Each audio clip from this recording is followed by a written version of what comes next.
your father and mother, that your days may be long upon the land which the Lord your God is giving you. Verse 98 to 33. Do not be deceived.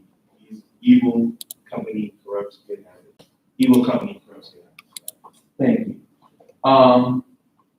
So I took these Bible verses because they all pertain to things. The one from Proverbs and Exodus, those are actually more focused, less on 5 and 6, and more on chapter 2, when he's describing his parents and how he is a little bit disappointed by them not having him married to prevent him from committing his sins as a teenager in regards to his sexuality and his promiscuity at that age. But for the first question, I have, how might Augustine's description of the causes of sin in chapter 5 be influenced by biblical scripture? Do any of you guys have an idea of what might that correlation be?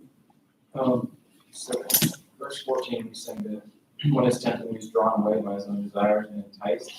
That makes me probably thinks that sin is caused by people turning away from God. And it goes with what he says that the soul commits, thus the soul commits fornication, is turned away from you, but apart from you. And that's like what leads people to sin. They don't know, they don't have the correct desire. They desire is a And it comes from attempting kind of, and that it's, I go into it later in the handout about a love for something that is lesser, but it still has good in it, but is lesser than what we should really be seeking. One of the important emphases in this James passage is the idea that temptation is internal rather than external. Now, it applies specifically to the issue that temptation is not God's fault, but in a certain sense, the claim here is even more sweeping. The claim here is that temptation is not any external thing's fault. You know, that temptation is about what's going on in you, or in Augustine in this sense, rather than what's going on around you. So yeah. Yeah, and then that kind of brings up the idea of when he is mentioning, well, I'll just move on to question 2 because when I brought up question 2, it's not really quite within the realm of topic of 5 and 6, but I just thought it was interesting, so I wanted to include it because there's a clear direction from the Bible that places emphasis on honoring thy father and mother and their wishes. The 10th commandment says honor thy your father and mother, which he does, but then in Proverbs it also says hear the instruction of your father and do not forsake the law of your mother, which is something that is described in chapter 2 where he is criticizing his parents' refusal to have him married. And so question 2 asks, how might Augustine's criticism of his parents' refusal to have him married be justified when considering the importance of honoring the wishes of one's parents as described in Proverbs and under the 10 Commandments? I think there's another good reference. This one's more in the New Testament where Jesus does say that, I pulled it earlier, it's be divided father against son and son against father, where it's kind of like, you might have to leave everything behind in order to attain the kingdom of heaven. So I think there's sort of New Testament scriptural stuff backing it up, but that being said, it still has large emphasis on honoring father and mother. Right. And at the same, it's not, I don't write this just to say, hey, Augustine, you hypocrite, but at the same time, it's something that should be considered when he doesn't ever, within the text, at least in this book, seem to backtrack and cover that under this idea. And then 1 Corinthians, I found this verse and it almost precisely describes what he is discussing when he discusses stealing of the pears with his teenage friends, and it's that evil company grew up street habits. So when I ask question 3, I'm asking about what constitutes evil company when all men are sinners, especially in the get out of jail free card world of putting baptism until later in life. So what constitutes that, and also consider how might that relate to Augustine's description of his teenage friends. I would say, just stepping right on your toes. I would say that there's probably a big difference between his friends that didn't seem like a church-going type in the first place versus everybody that's just sinning because they can't help themselves, but they're trying to be righteous anyway. They're going to church. Right.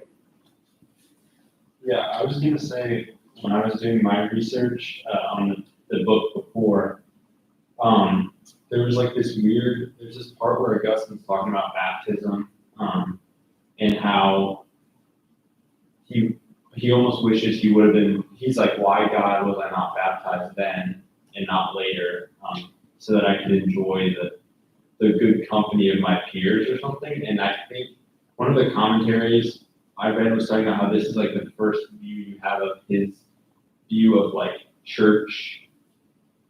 the church informing humans, I guess, and like the role that the church plays in being a good example, a good community of believers together, if that makes sense. So, yeah, I guess it just kind of relates to this, if you think about it, like this evil company we see that kind of leads into sin.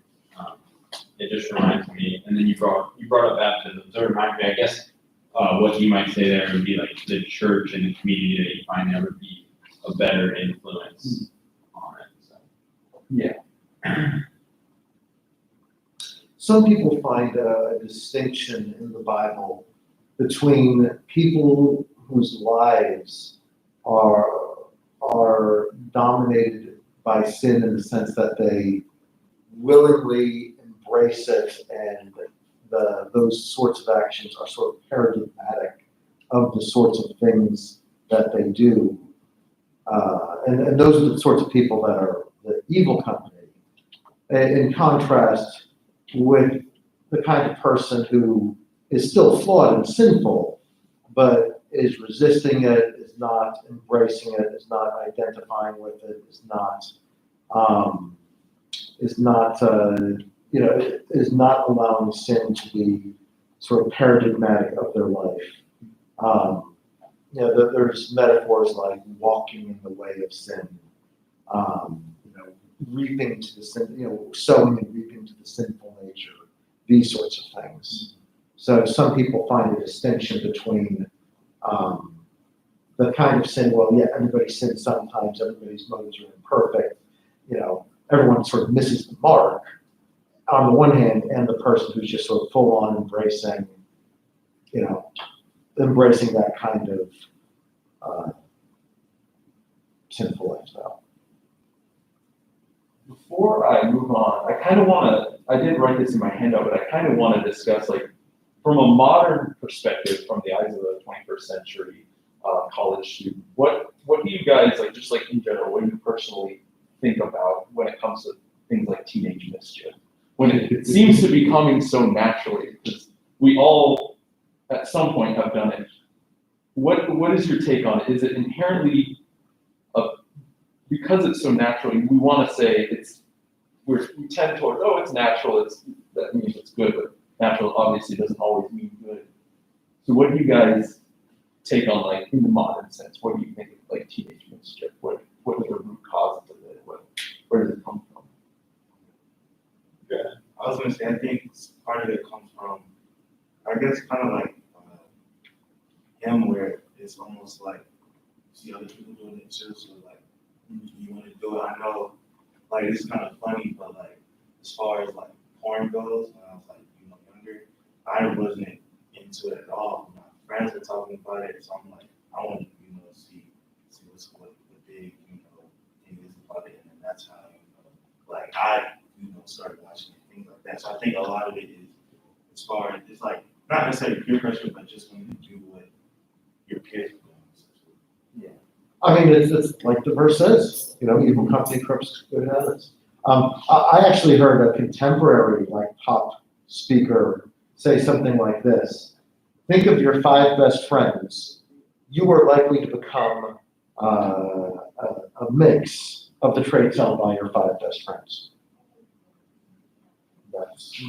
I'm not sure that's, absolute truth, but, it has a sort of intuitive, plausible wisdom to it. Seems right.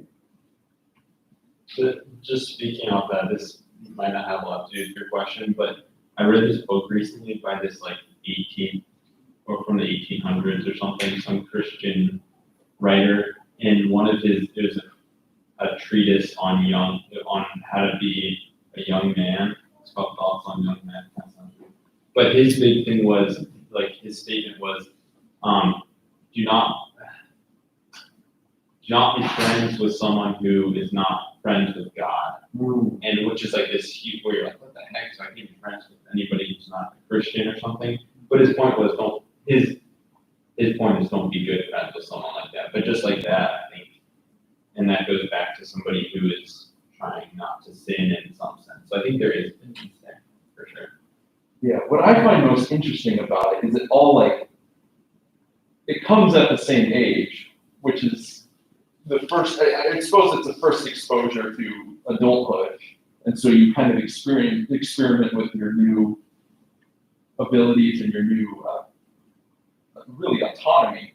And so I think just that age is unique in that for the first time you're an adult, but at the same time you haven't learned much lessons. You're still quite young. Yeah, I could build off that by probably starting with the example that we're going to hear when we get to the top of Evil, Book 7. There's a famous counter that's like, you can't know good things if you don't have evil things. And the same sort of logic we play here is like, do you really know virtue if you don't know sin? And maybe that's one of the reasons why Augustine becomes a saint and the most popular philosopher is he has this delve into what he thinks extreme sin is and the pagan religion. And also the same thing happens with converts that I think we mentioned in this class previously. It's like converts end up knowing more about the religion that they convert to more than the lifers. And the people born into it. So I think you might have to sin as you're teenagers to figure out what's good. The first thing that just came to my mind when you said that was like Paul in the New Testament, obviously, like because of his experiences, he turns that around and uses it to evangelize. So here, let me give a biological observation. They've done studies and they claim that normal neurologic physiological brain growth, that the risk taking the sort of the risk calculating parts of the brain aren't fully developed until the early 20s.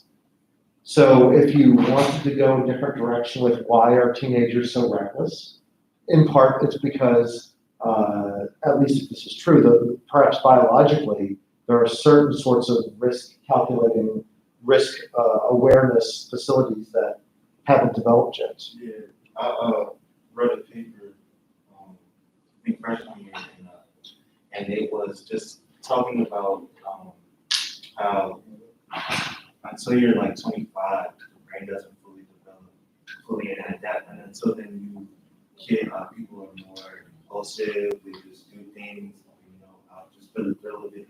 So, yeah. And then, of course, you just sort of lack life experience. That's obviously a factor too. One fun thing about Book 2 of the Confessions is the professor that taught the Confessions to me originally said that he thought everybody had a story like Augustine's, where everybody did something in their teens that was sort of analogous to Augustine's thing, where, yeah, in a certain sense, it wasn't the most horrifying evil, but there was sort of a foolishness for the sake of foolishness. My own version of that story involves breaking into a pizzeria after hours and making pizza. I stole the forbidden pizza.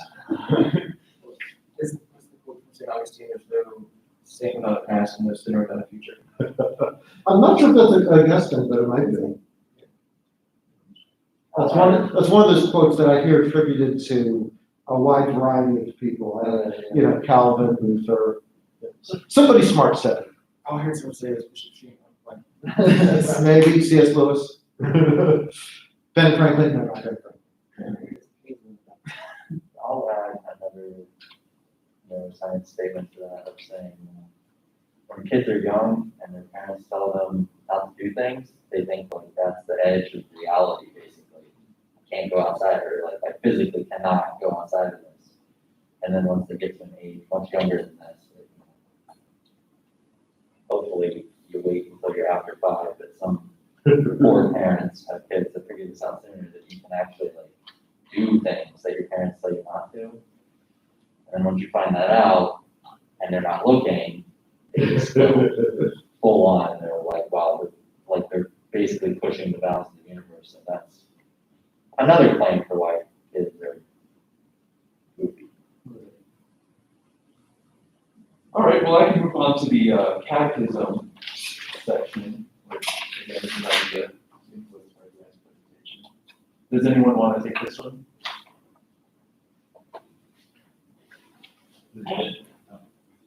I'll do it. Okay. Catechism of the Catholic Church, Part 3.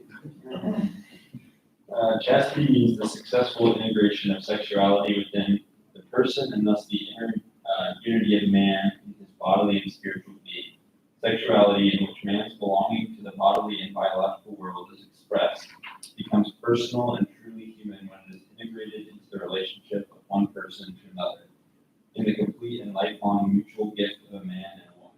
The virtue of chastity, therefore, involves integrity of the person and the integrality of the gift. The chaste person maintains the integrity of the powers of life and love placed in him. The integrity ensures the unity of the person. It is opposed to any behavior that would impair it. It tolerates neither a double life nor duplicity in speech. Chastity includes apprenticeship and self-mastery, which is a training in human freedom. The alternative is clear. Either man governs his passions and finds peace, or he lets himself be dominated by them and becomes unhappy. Man's dignity therefore requires him to act out of conscious and free choice, as moved and drawn in a personal way from within, and not by blind impulses in himself or by mere external constraint. Man gains such dignity when, ridding himself of all slavery to the passions, he presses forward to his goal by freely choosing what is good, and by his diligence and skill effectively secures for himself the means suited to this end. Thank you. So with this, I kind of wanted to take us back to Wednesday when we were discussing Neoplatonism and kind of the beliefs that Augustine had that may have been influenced by that when pertaining to discussing sexuality, chastity, and other such things in Book 2. So my question is, what connections, if any, can be noted between the Catholic Church's view on the concept of chastity and Neoplatonic views on metaphysics? Might the Church's expressed reasoning behind encouraging chastity come from the descriptions of the material and immaterial realm? And does this highlight any views held by Augustine? So like first off, there's the unity of man and bodily and spiritual being. That's definitely one that you talked about. But also talking about how sexuality is belonging to the bodily and biological world, and how it's like when it's integrated truly in the world, like how he thinks that it would be more, Augustine thinks it's productive more in a way, or sexuality is not bad when it's leading to life, like when it's within a marriage, because I'm paraphrasing badly of what we talked about last class, but this is bringing a new life, a new human spirit in the world, so it's not so much just all about the physicality of it. And I think that definitely correlates exactly with the model of the person being on the, between the person being right in the line between the immaterial and material realm, because the person has a body and also a soul. And sexuality, therefore, is both a immaterial spiritual act as well as a biological physical act. I think this line right here is the sort of crux issue between the traditional way of thinking about sexuality and the post-Freudian way of thinking about sexuality. In 2339, chastity includes an apprenticeship in self-mastery, which is a training in human freedom. The alternative is clear. Either man governs his passions and finds peace, or he lets himself be dominated by them and becomes unhappy. So it's just interesting to see that sort of the natural state of humanity on this issue, according to Catechism, is if you are governed by passions, you will be dominated by them, and it inevitably leads to unhappiness. There's no happiness without governing the passions. And the Freudian way of thinking about it, of course, is the opposite, that you should identify with your passions and attempt to fulfill them. So it seems to me the entire sort of breakpoint between traditional thinking, and frankly, not only religious thinking, but sort of Stoic thinking as well, and maybe Buddhist type thinking as well. You need to govern your passions if you want peace, and to not do that is to be dominated and unhappy.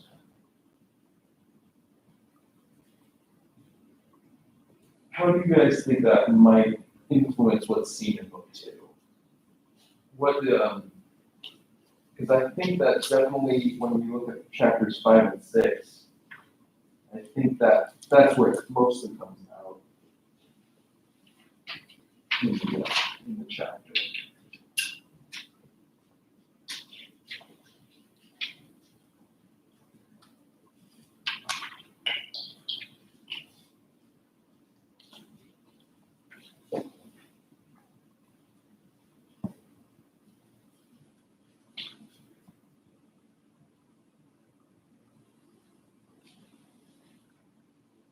Definitely talks about at the end of book 2 about how he was governed by his passions and let him said, I became myself a land of one.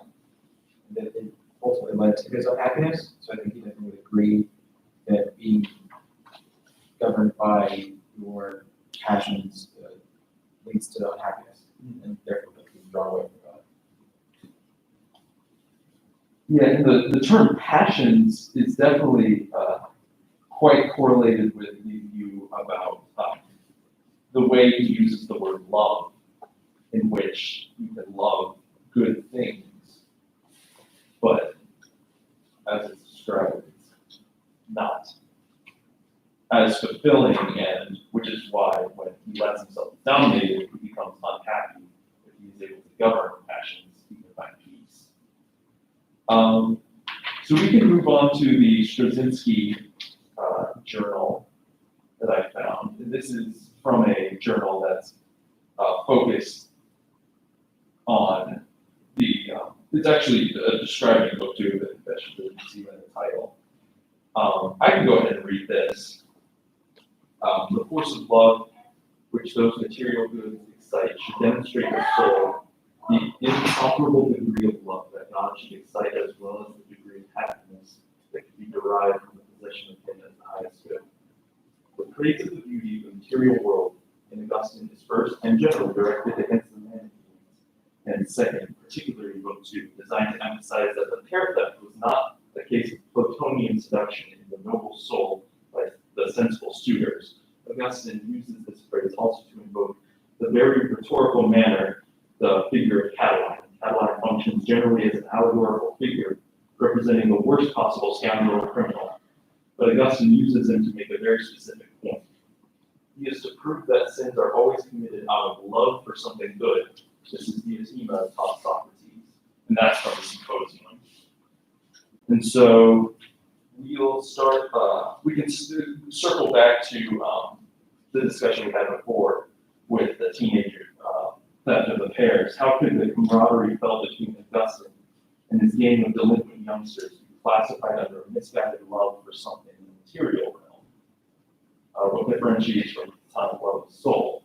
Because you would think that when you think about it, he very clearly describes that the pears are not good pears, and he's not doing the material good of the pears within like the senses of the taste and the visual of what the pears look like, at least in comparison to what he already has. He does this with a camaraderie, and I find that interesting because when you think about camaraderie, there's various levels of love found between people as described in the symposium, but the camaraderie he's feeling isn't obviously a lustful camaraderie. It's a camaraderie based on a platonic friendship with these people. And so, where is that line? Why is this still a misguided camaraderie? What differentiates it?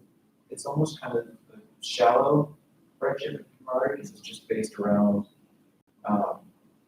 that. Like, if you think about when you were younger, like your friends were like doing bad stuff, there probably weren't like that close of friends, or you feel like a big group of people. Like, you obviously have a couple like core friends that you're really close with, but for the most part, it seems like a shallow sort of friendship that's just based off of one activity. And so I think that he was trying to find good, solid love as like friendship love, but is unable to find it because it's not over the right, it's not like bonding in the right thing. What I find interesting is he like also describes that doing it alone is not worth it because that's the camaraderie is the point of it. But then he never describes why his friends encouraged this behavior. Like who thought of the idea? Why did they pursue it other than like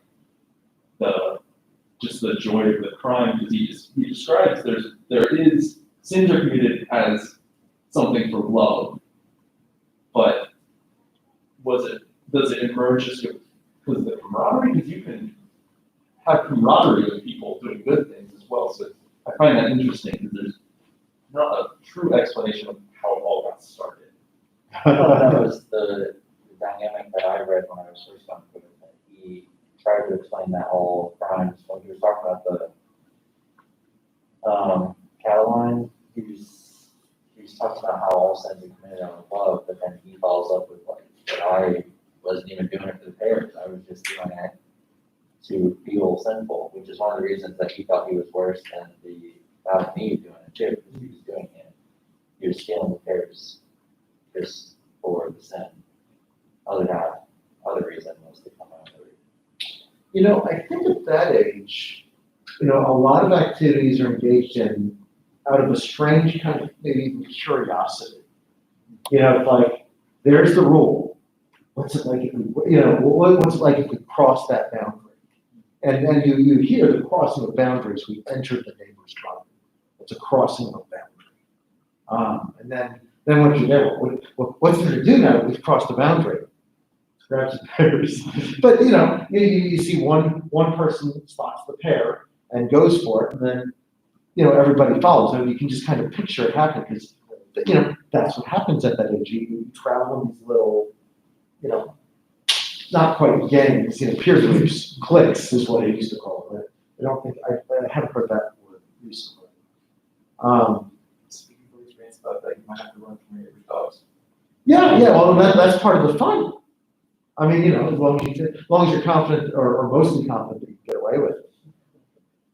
Another interesting thing, the combination of camaraderie amongst your friends and sort of sexual exploits. The person that you're with the sexual exploits isn't your real friend. The friend is the group that you want to go back to and brag about the sexual exploits with at this age very frequently.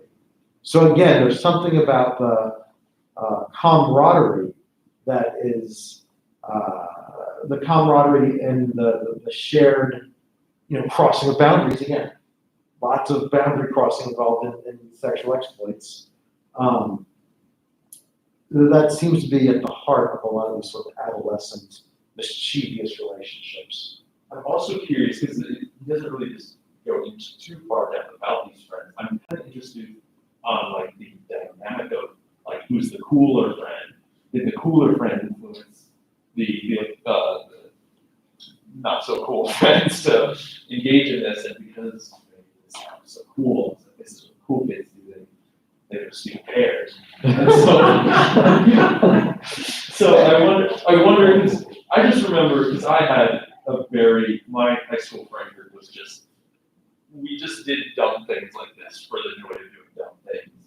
And I look back, and some of them I'm not so proud of, some of them I'm like, oh, it's good to have that experience, but at the same time, they generally were just mischief, things like this. And so, but in my friend group, there were definitely the guys who were like, let's do this, and the leaders and followers, if you will. So I wonder, my guess is, it seems in the descriptions that Augustine is giving, he is not the leader of this friend group. I think he's quite a bit of a follower, because he's having to tell lies to impress them about his sexual exploits.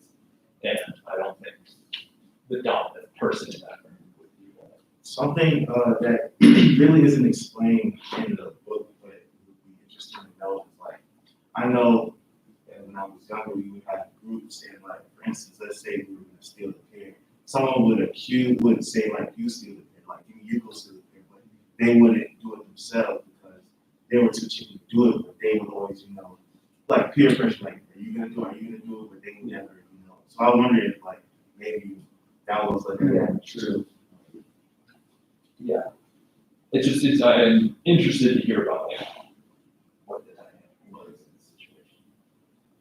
That's funny, yeah. They either they try to get somebody else to do it, or they'll dare somebody else to do it, or they'll try to pay. What will you give me if I do it? Will you pay me $10 if I do it? And then there's the person who wants to do it, Mm-hmm. and just get someone to say, hey, you dare me to do this, with an immediate yes, so they'll do it. But yeah, we can move on to the next question I have. Where does the love for something good that causes Augustine and Catalan sins fall on Diogenes and Plato's ladder of love? Because we're just like with this Stratton Symposium, I don't think the love of camaraderie in this sense is necessarily like the lowest of the low on love when in that discussion, but it's also not the intellectual love of sharing wisdom together. And probably from Augustine, it's definitely not a love in the sense of being connected to God. So, are there any thoughts on that?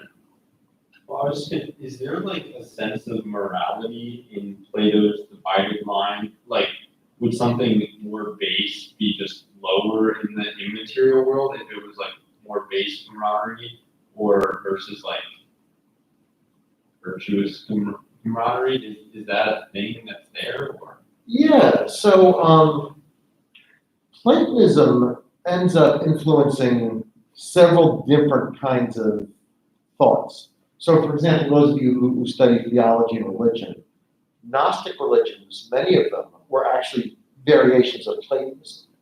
And they often went in two opposite directions. The logic about the body being unimportant, it went in two very different ways. One way was to say, well, the body is not important. Therefore, if you're desiring physical things, that's really bad. So you should be completely abstinent, completely, devaluing those things. And any friendship based on the valuing of those things would also be, derivatively a deeply corrupt thing. On the other hand, there was another way of going with the thought that the body is not important, and the things of the physical things are not important. Therefore, it doesn't matter what you do with them. So one of the ways of thinking was that things of the body didn't really affect your soul, so you can do whatever you want with physical things, and then that goes into sexual indulgence and debauchery and all. So it's kind of funny. The same premise was used in to justify sort of opposite directions of thought. One funny thing. The best place that I could see for sort of a valuation of sins is found in Dante's Inferno, where the levels of the Inferno are based in the severity of your sin, and a lot of it has to do with, how badly, how inferior the things that you cared about were. So people are often surprised that greed is considered a more serious sin than lust in Dante's Inferno. And there's a reason for that. With lust, what you desire is actually a pretty good thing. What you desire is a kind of connection with another person, a person being an embodied immaterial soul. So, I mean, it's still wrong. It's, still going to be Inferno over it, but it's, one of the lesser rankings of the Inferno. In contrast, greed was considered to be worse. Why? Because what your inordinate desire for is something that has less reality. It's this sort of artificially valued currency that you place above other goods. So people in that level of the Inferno, it's a worse level. And then I think the worst levels were betrayals of friends. And because, betrayal of a human is the worst thing you could do. But betrayal of a human that you also have a friendship commitment to, it's like double bad. It's bad on multiple levels. It's someone that you have the general commitment to, but you also ought to have a special commitment to them. So if I were a better medievalist, I could recite off the top of my head the ordering of the medieval sins. And one of my mentors would be horrified that I can't find them all. Maybe I'll All right, well, I'll move on to the last question, and we can just discuss from there. How does the allegorical reference to Cataline compare to the above Bible verses regarding sin, regarding the nature and cause of sin? As well as chapters 5 and 6 of the book 2. Because it is in chapter 5, Cataline.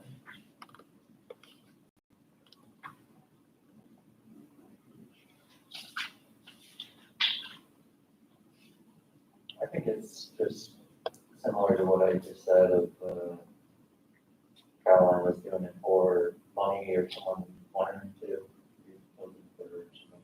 Yeah, it was But he was doing it because he loved something on it, or obviously still sin, but then Augustine comes in and it's like, I just want to fuck shit up. Purposely going against his mother's wisdom. The law, Yeah, it's just the law of your mother. So I want to say, like, because Augustine says he does this for no reason other than just the joy of the sin itself. But then does go on to describe that sins are generally committed out of love for something good. And so what the impressing of his friends, where does that fall? Like, where would that fall in the Platonic realm? Because it seems immaterial, just that kind of friendship, even though it is a sinful type of friendship. It just doesn't seem to exactly correlate. And obviously, Augustine is more akin to the Christian viewpoint than the Platonic viewpoint. But unless there is that major collision, he is generally aligned pretty well with the view of Platonists. So I wonder. That's just a general question I have. I wonder why you would. Where that correlation is, if it is there. It might not be there.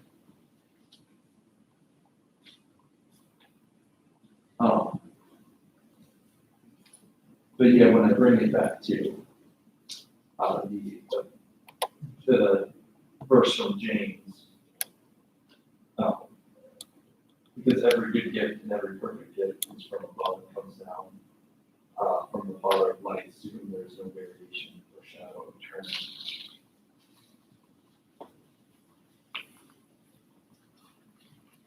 Are there any thoughts on that? Like what the seemingly immaterial camaraderie means as a direction towards sin? It's kind of a puzzling question for me. I'm just asking you guys a genuine question, what you might think about that. I don't even think it's a type of friendship that would be on the upper half of the line, because he's basically just going for, I don't want to be alone in the physical world, I want people to be around me.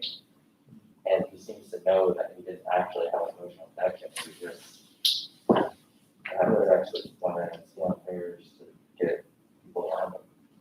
And it could also, I just thought of this, could be means to an end. Like if he impresses these friends, maybe in the future, something good in the physical realm can come out of that. He impresses this guy, maybe this guy will introduce him to a girlfriend of his, and then maybe he can continue his sinful ways, so to speak. So that could be an explanation for it. It could be because that is kind of what is described for Catalan, because he might be committing the murder purely for the same practice. He might be doing that just so he can have it in the future for a situation that he could actually need it for other specific reasons. So that might be a good correlation between why he sticks with these friends who generally are a bad influence on him. I thought it was interesting how Eric, how you said that I think that type of camaraderie friendship wouldn't be on the scale. And I think you're kind of right there, because I feel like if love is on that scale, it'd be more the connection between two people, that's something more emotional or like spiritual connection between two, rather than just something physical or just like a shallow friendship. It could be more just like a interpersonal relationship. Yeah.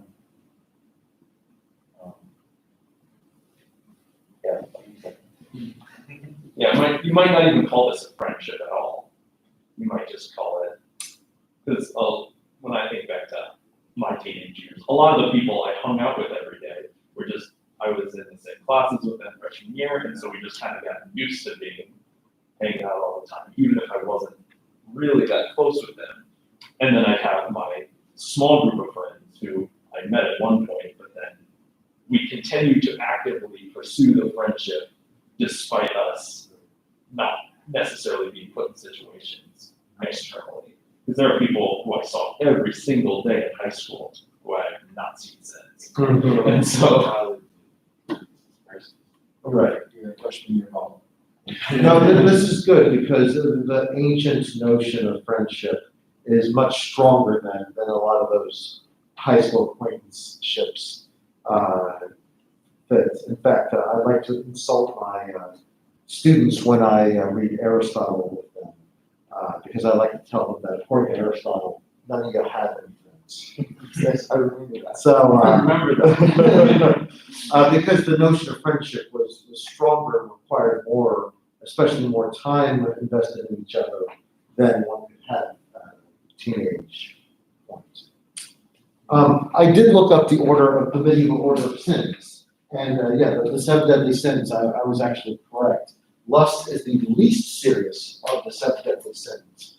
The most serious are pride, envy, and anger, followed by greed, followed by sloth. Sloth, by the way, is not laziness. Sloth is an unwillingness to do the hard work of character growth, followed by gluttony, and then lust is the least serious of these seven deadly sins on the traditional medieval account. I mean, again, don't get too excited. According to them, you can still go to hell for it.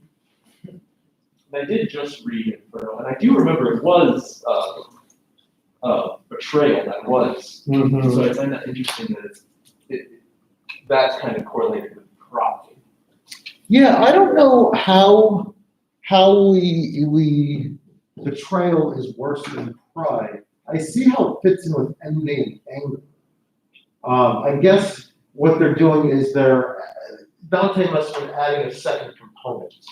And the component must have been the severity of the harm done as a result of, or how good the thing is that you're damaging as a result of the vice, the sin. All right, you have any last summary statement, or are we done? We're done. That's all I have. Very good. One fun thing I just want to say, the use of Cataline in